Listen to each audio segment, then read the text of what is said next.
Assalamualaikum warahmatullahi wabarakatuh. Perkenalkan, nama saya Sarul Ramadan Nur Huda dengan nomor NIM 124707080. Di sini saya akan mempraktekkan praktikum kimia sederhana yang melibatkan pencampuran cuka asam asetat dengan baking powder natrium bikarbonat, biasanya disebut dengan reaksi asam basa.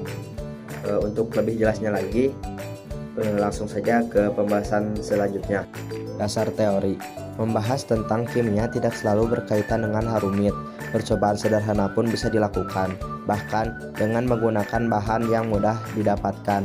Terkadang manusia tidak menyadari bahwa sesuatu yang ada di sekitar dan sering ditemui dapat menciptakan hal baru.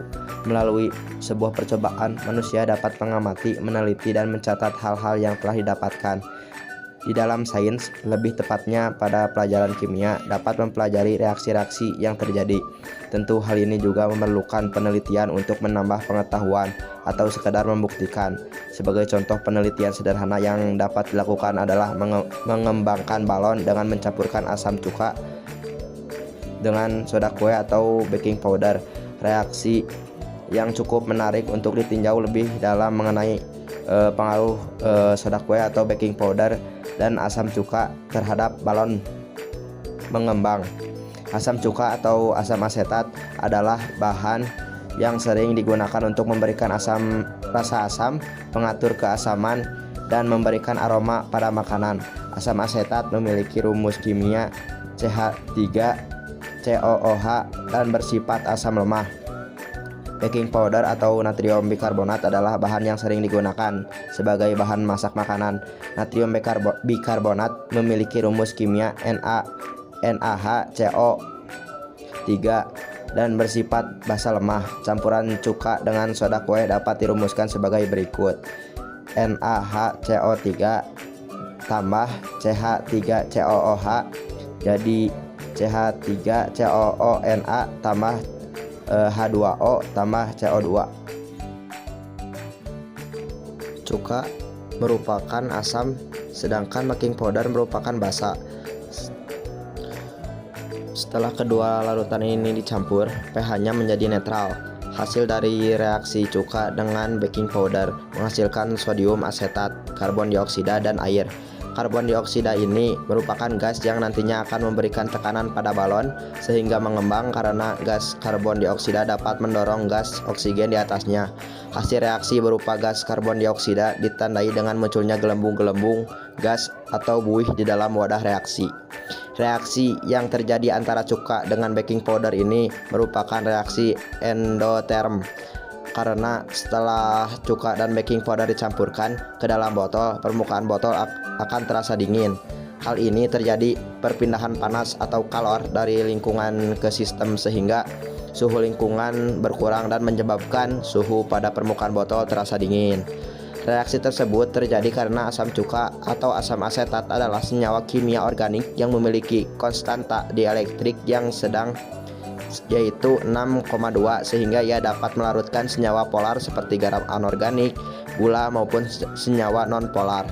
Sedangkan natrium bikarbonat dapat larut dalam air.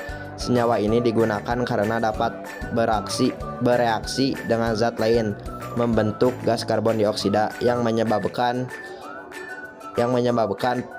mengembang.